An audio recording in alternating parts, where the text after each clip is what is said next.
সভাপতি শঙ্কর হাজারির একাধিক গুদামে হানা দিল পুলিশ। স্থানীয় এক অভিযোগের ভিত্তিতে চালানো তল্লাশিতে উদ্ধার হয় সরকারি প্রকল্পের শতাধিক বস্তা, মাছের খাবার এবং প্রায় ৮০টি ত্রাণের তিরপল। উদ্ধার হওয়া সমস্ত সামগ্রী বাজেয়াপ্ত করেছে পুলিশ।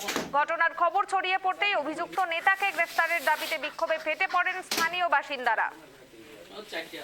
বিস্তারিত জানবো এই মুহূর্তে আমার সঙ্গে টেলিফোন লাইনে রয়েছেন আমাদের প্রতিনিধি সিধু মান্ডি। সিধু, কি জানা যাচ্ছে, কি কি উদ্ধার করা হয়েছে এবং অভিযুক্ত সেই নেতা কি কারণে এতদিন ধরে এই সমস্ত সরকারি ত্রাণ তার বাড়িতে মজুত করে রেখেছিল? দেখো কুননি, গতকাল যে বাঁকুড়ার রায়পুর থানারা পুলিশ গত সন্ধ্যার সময় দেশবুনিয়ার গ্রামের হাজারিবাগ রায়পুর থানার পুলিশে এবং শঙ্কর হাজারির বাড়ির হানা দেয়। সেখানে সেই হানা দেওয়ার পর সেখানে দেখা যায় গরিব মানুষের প্রাণের তিরপল এবং যে এলাকার রায়পুর বিধানসভার এলাকার মানুষের যে মাছের খাবার সে তার শঙ্কর হাজারির বাড়ির এবং গুদামে মজুদ রাখা হয়েছে। সেই পুলিশে হানা দেওয়ার পর সেই এলাকার মানুষের জানাজাতি হওয়ার পর তিনি সেই তৃণমূল নেতার বাড়িতে এবং তার বিক্ষোভ শুরু করে। দেখা যায় সেই মজুদ থাকার এবং ত্রাণের তিরপল এবং মাছের খাবার এবং পুলিশে উদ্ধার করে এবং তাতে সেই গ্রাম মানুষ বিক্ষোভ করে এবং চোর এবং স্লোগান দিতে থাকে এবং তার দেওয়ার পর হ্যালো শুধু এই মুহূর্তে গ্রামবাসীরা ঠিক কি দাবি করছেন এবং অভিযুক্ত সেই নেতার কি খোঁজ পাওয়া গিয়েছে? দেখো কোনো সেই যখন শঙ্কর হাজারের বাড়িতে পুলিশ এবং তল্লাশি এবং চালায় সেই গুদামে থাকা যে ত্রাণের তিরপল এবং সেই মাছের খাবার, সেই সময়ে শঙ্কর হাজারের বাড়ি এবং তল্লাশি শুরুর পথে সেই গুদামের যে শঙ্কর হাজারের বাড়ি এবং বাড়ির পেছন দিয়ে এবং তিনি এবং বেরিয়ে যান।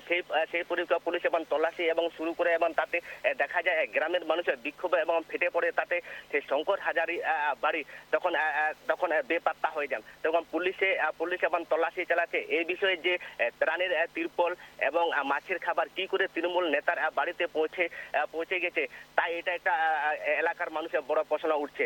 কিন্তু দেখা যায় এবং তৃণমূল নেতার বাড়ির এত বেশি এবং দুর্নীতি করেছেন তা এবং বলার বাহুল্য। কিন্তু এই বিষয়ে রায়পুর থানার পুলিশ এবং এই বিষয়ে তদন্ত করছে এই নেতার বাড়িতে কি করে এত তিরপল এবং বস্তা এবং প্রাণের। স্থানীয় মানুষজন কি দাবি করছেন এবং কি জানাচ্ছেন তারা? সাধারণ মানুষ তাড়াচ্ছেন এবং যে হাজারি তৃণমূল প্রাক্তন সভাপতি হাজারি এবং তাতে গ্রেপ্তারের দাবি করছে এবং এই বিষয় নিয়ে পুলিশ তদন্ত করছে এবং হাজারিবাগ এবং কোথায় আছে এবং কি করছে এবং তাতে এবং তদন্ত করছে এবং হাজারে কোথায় পাওয়া যায় বলে। বেশ, ধন্যবাদ সিধু। যে খবরের দিকে আমাদের নজর রয়েছে, তৃণমূল নেতার একের পর এক গুদামে হানা দিল পুলিশ এবং সরকারি ত্রাণের তিরপল, বস্তা মাছের খাবার উদ্ধার হয়েছে। তৃণমূল নেতাকে গ্রেফতারের দাবিতে গ্রামবাসীদের প্রবল বিক্ষোভ দেখা গেল। স্থানীয় এক ব্যক্তির অভিযোগের ভিত্তিতে গতকাল সন্ধ্যার পর বাঁকুড়ার রায়পুর থানার দেমসিনা গ্রামে তৃণমূলের সদ্য প্রাক্তন অঞ্চল সভাপতি শঙ্কর হাজারির একের পর এক গুদামে হানা দেয় পুলিশ। একাধিক ত্রাণের সামগ্রী উদ্ধার হয়েছে। স্থানীয় সূত্রে জানা গিয়েছে বাঁকুড়া রায়পুর থানার দেমসিনা গ্রামের বাসিন্দা শঙ্কর হাজারি দীর্ঘদিন ধরেই রায়পুর ব্লকের মণ্ডলকুলি গ্রাম পঞ্চায়েত এলাকার অঞ্চল সভাপতি পদে ছিলেন। সম্প্রতি তৃণমূলের সমস্ত কমিটি ভেঙে দিলে তিনিও প্রাক্তন হয়ে পড়েন। এলাকার অত্যন্ত দাপুটে এই নেতা তার গ্রামের বাড়ি দেমসিনাতে, যেটি গ্রামের বাড়ি রয়েছে, তার সংলগ্ন একাধিক গুদামে বিপুল পরিমাণ সরকারি সামগ্রী মজুত করে রেখেছেন। এই মর্মে রায়পুরের বিডিওর কাছে লিখিত অভিযোগ জানানো হয় আর সেই অভিযোগের ভিত্তিতে রায়পুর থানার পুলিশ গতকাল সন্ধ্যার পর দেমসিনা গ্রামে শঙ্কর হাজারির একের পর এক গুদামে হানা দিয়ে তল্লাশি শুরু করে এবং তল্লাশিতে দেখা যায় গুদামগুলোতে সরকারের সরবরাহ করা শতাধিক বস্তা, মাছের খাবার, ত্রাণের প্রায় ৮০টি তিরপল মজুত করা রয়েছে।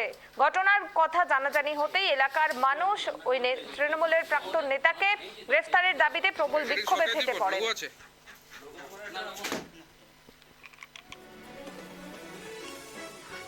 আমি খবর পাই মণ্ডকুল অঞ্চলের তৃণমূলের অঞ্চল সভাপতি শঙ্কর হাজারি উনি অবৈধভাবে মণ্ডকুল অঞ্চলের সমস্ত ত্রাণ সামগ্রী যেমন বীজ, সার, তিল বীজ সরিষা বীজ, ত্রিপল, এমনকি মাছের খাবার এক গাড়ি, যেটা শোনা যাচ্ছে বা খবর আছে এক ট্রাক মাল 600 বস্তার মতন মাল তার 3টে গোডাউন মজুত করে এবং সেগুলো রাতের অন্ধকারে খসলা গাড়ির মাধ্যমে বা ধান গাড়ির মাধ্যমে বাইরে পাচার করে অবৈধভাবে সে টাকা রোজগার করার চেষ্টা করেছিল বা করে যাচ্ছে। আমার অনুমান এখনও তার গোডাউনে সমস্ত রকম মাল মজুদ আছে। তাই আমি সমস্ত পুলিশ আধিকারিক এমনকি আমার অঞ্চলের সমস্ত মানুষকে এবং বিডিও সাহেবকে জানিয়েছি, আপনারা গোডাউন খুলুন, তদন্ত করুন।